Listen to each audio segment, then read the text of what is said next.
परत पुढच्या बातमीकडे हवामान खात्यानं दिलेल्या इशाऱ्यानुसार नाशिकमध्ये सध्या थंडीची लाट आली आहे। तापमानाचा पारा चांगलाच घसरलाय। किमान तापमान 8 अंशांपर्यंत खाली घसरलंय आणि त्यामुळे नाशिककर कमालीचे गारठलेत। ईव्हीएम ठेवलेल्या स्ट्रॉंग रूमचं निरीक्षण करत नाशिक पोलीस आपलं कर्तव्य चोखपणे पार पडतात। विहितगाव परिसरातल्या स्ट्रॉंग रूम बाहेर अंगात 2-2 स्वेटर कानटोपी घालत 30 पोलीस अधिकारी आणि कर्मचारी मतदानाच्या तारखेपासून कडेकोट पहारा देत आहेत।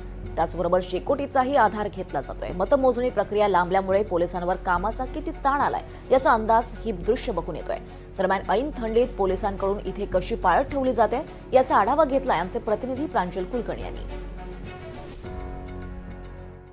नाशिकमध्ये सध्या कडाक्याची थंडी ही पडलेली आहे। थंडीच्या लाटेचा इशारा हवामान खात्याकडून वर्तवण्यात आलेला आहे। मात्र याच थंडीमध्ये पोलीस हे आपलं कर्तव्य बजावत आहेत। मी आता स्ट्रॉंग रूमकडे चाललो आहे। जो स्ट्रॉंग रूम आहे विहितगाव जवळील भगूर नगर परिषद निवडणूक झाली त्यानंतर ईव्हीएम जे आहेत ते या महापालिकेच्या शाळेमध्ये ठेवण्यात आलेले आहेत। स्ट्रॉंग रूम ही खरं तर करण्यात आलेली आहेत आणि इथे सध्या पोलीस हे पहारा देत आहेत। रात्रंदिवस पोलीस जे आहेत ते आपलं कर्तव्य बजावत आहेत। सध्या जर आपण बघितलं तर नाशिकचा पारा हा 8 अंशांपर्यंत खाली घसरलेला आहे। किमान तापमान हे अजूनही घसरेल असा अंदाज हवामान खात्याकडून वर्तवण्यात आलेला आहे। या थंडीमध्ये खरं तर स्वेटर कानटोपी घातल्याशिवाय बाहेर पडणंही अवघड झालेलं आहे।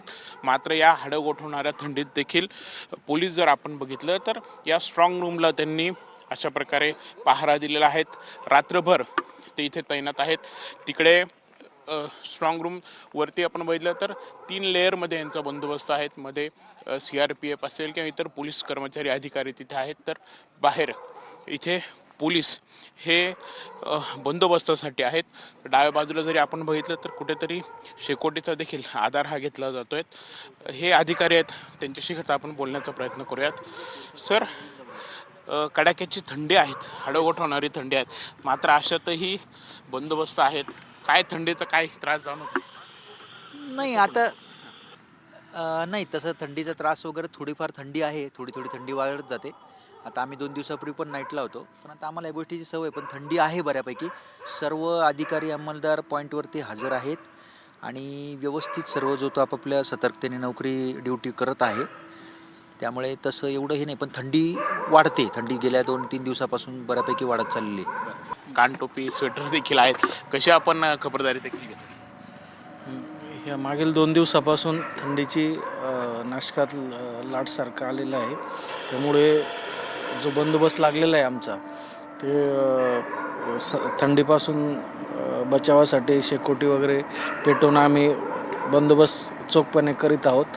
जे लोक आमचे अंमलदार अधिकारी लागलेले आहेत ते सतर्कपणे त्यांचा बंदोबस्त करत आहेत आणि स्ट्रॉंग रूमची संरक्षण करत आहेत। आपण बघत आहोत खरं तर थंडी ही पडलेली आहेत, कडाक्याची थंडी आहेत। सर्वजण जेव्हा साखर झोपेत असतात, मात्र याच परिस्थितीमध्ये पोलीस हे आपलं कर्तव्य बजावत असतात।